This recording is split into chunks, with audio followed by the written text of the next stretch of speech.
How to perfect your photos horizontal and vertical perspective edits on Samsung Galaxy S26 Ultra. So let's start the video. First of all, go to app library. Now here, so click on gallery app. Now here, so click on folder. Now here, so click on picture. So after click on picture, click on this edit icon.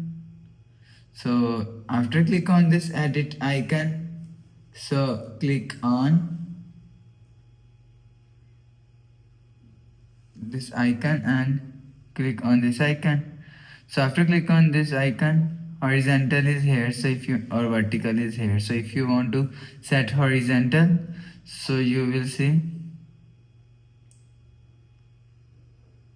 you will adjust from here